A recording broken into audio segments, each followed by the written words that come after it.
मलाई चाहिँ स्क्याम भयो क्या। यस, यु हर्ड इट राइट। यदि तपाईहरुसँग जुन कोही ब्याङ्कको पनि कार्ड छ भने त्यो कार्डको कुनै पनि नम्बर लिक नगर्नु होला। लिक गर्यो भने तपाईहरुसँग पनि यो घट्न सकिन्छ है त।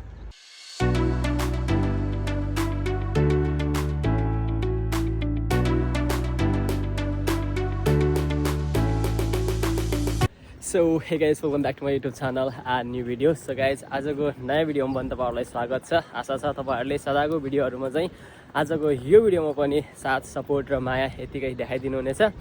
र आज चाहिँ मेरो छुट्टीको दिन थियो होइन। 5 दिन काम गर्ने हो, 2 दिन छुट्टी बस्ने हो आनन्दले होइन।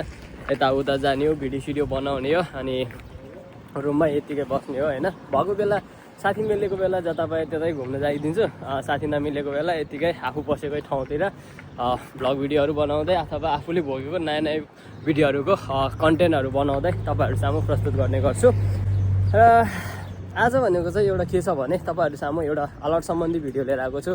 किनभने जुन मैले भोगेको छु त्यो चाहिँ तपाईँहरूले भोग्नु नपरोस्। सो त्यही भएर तपाईँहरूलाई यो भिडियो मार्फत अलर्ट गराउन चाहन्छु। त्यो चाहिँ के हो भने, यदि तपाईँहरू जो कोही पनि होइन माल्टामा हुनुहुन्छ भने अवश्य तपाईँहरूले ब्याङ्क एकाउन्टहरू त खोलेकै होला होइन। ब्याङ्क एकाउन्ट खोल्दाखेरि कुन ब्याङ्क एकाउन्ट खोलेको छ र कस्तो खोलेको छ त्यो भर पर्छ होइन। र मैले चाहिँ ब्याङ्क एकाउन्ट चाहिँ 2टा ब्याङ्क एकाउन्टहरू खोलेको थिएँ। तर एउटा ब्याङ्क एकाउन्ट चाहिँ सिक्योर नै भनौँ न। एउटा भनेको चाहिँ माछा मार्ने त पुरा नेपाली दाजुभाइ दिदीबहिनीहरू पनि रहेछ नि त यार। सही र म गएको थिएँ। म थियो यदि तपाईँहरू जो कोही पनि माल्टातिर हुनुहुन्छ भने चाहिँ तपाईँहरूले खोलेकै होला होइन। ब्याङ्क एकाउन्टहरू खोलेकै होला। जुन ब्याङ्क एकाउन्ट भनेको 2टा 3टा छ, 4वटा छ मैले थाहा पाएको मध्ये। जुन त्यो मध्ये तपाईँहरूले रेगुलेट त खोल्नु भएकै होला। रेगुलेट भनेको युरोपभरि सब युरोपमा चल्छ। सो त्यसमा अलिकति मैले चाहिँ के फेस गरेको छु त्यो तपाईँहरूलाई जानकारी गराउन चाहन्छु रेगुलेट मार्फत। र यो चाहिँ हालसालैको घटना हो होइन। जस्ट 2 दिन अगाडिको घटना। मैले भिडियो बनाउनु पाएको थिएन त्योभन्दा अगाडि। र आज चाहिँ ठक्क छुट्टी मिलाएर अनि त्यो भिडियो चाहिँ यो भिडियो मार्फत चाहिँ बनाएर तपाईँहरूसँग त्यो सेयर गर्नु पर्यो भनेर आजको यो भिडियो बनाउनु गइरहेको छु। र त्यो कुरा चाहिँ के हो भने, मैले चाहिँ मेरो चाहिँ रेगुलेट पनि छ, बिओबी पनि छ होइन। र त्यसमा चाहिँ के भयो भने मलाई चाहिँ स्क्याम भयो क्या। यस, you heard it right.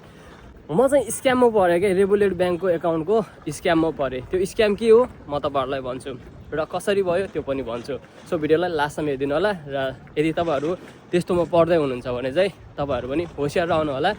Bank त्यो रेगुलेट एकाउन्टमा चाहिँ अलि पैसा चाहिँ नराख्नु होला है। किनभने यस्तै रेगुलेट यस्तै स्क्याम पऱ्यो भने तपाईँको पैसा हराएर जान सक्छ। म चाहिँ स्क्याममा परेँ होइन। सो कसरी परेँ त म तपाईँहरूलाई यसै भिडियो मार्फत भन्न गइरहेको छु। र मैले गरेको गल्तीहरू चाहिँ तपाईँहरू नगर्नु होला, किनकि तपाईँहरू पनि पढ्न सक्छ। यदि तपाईँहरूको अब त्यसमा रेगुलेटमा एकदम धेरै मात्रामा पैसा भयो भने अलिक गाह्रो हुनसक्छ। सो त्यो चाहिँ गल्ती चाहिँ के हो भन्दाखेरि, म चाहिँ प्रायः मेरो कारोबारहरू सबै रेगुलेट गर्दै गर्थेँ होइन। म चाहिँ प्रायः अनलाइन कारोबारहरू गर्थेँ क्या। कुनै अब पेड हाल्ने, अब कुनै अब त्यो हुन्छ नि के सामानहरू किन्ने, अनि कसलाई अनलाइनमा के ट्रान्सफर गर्ने, त्यस्तो कामहरू चाहिँ म अनलाइनबाट धेरै गर्थेँ क्या होइन। सो त्यही भएर मेरो यो हुन्छ नि त्यो आइबिएन नम्बर चाहिँ एकदम धेरै लिक भएको थियो क्या। अनि त्यो लिक भन्दाखेरि चाहिँ कस्तो हुँदो रहेछ भने, मान्छेले अब हुन्छ नि एउटा आइबिएन नम्बर लिक भएपछि अनि सबै ठाउँबाट चाहिँ अनि सबैजनाले चाहिँ अनि ट्राई गर्ने रहेछ क्या। जुन तपाईँलाई अब रेगुलेट कार्डको पछाडि सिबिएन नम्बर भनेको एउटा नम्बर हुन्छ नि। सो त्यो नम्बर थाहा नभएसम्म सक्सेस चाहिँ हुँदैन। तर कसले कहाँसम्मको चाहिँ तपाईँसँग चाहिँ कहाँबाट चाहिँ ट्राई गरिरहेछ भन्ने कुरा चाहिँ तपाईँलाई इमेलबाट थाहा पाउन सकिन्छ। सो मैले यो गरेको गल्तीहरू चाहिँ तपाईँहरू नगर्नु होला है त। सो गर्नु परेमा अलिकति हुन्छ नि अलिक सिक्योर सिस्टमबाट गर्नु होला होइन। मैले चाहिँ कसरी थाहा भयो त मलाई स्क्याम भयो भनेर चाहिँ, सो मैले चाहिँ काममा थिएँ होइन। म काममा हुँदाखेरि मलाई चाहिँ एउटा इमेल आयो।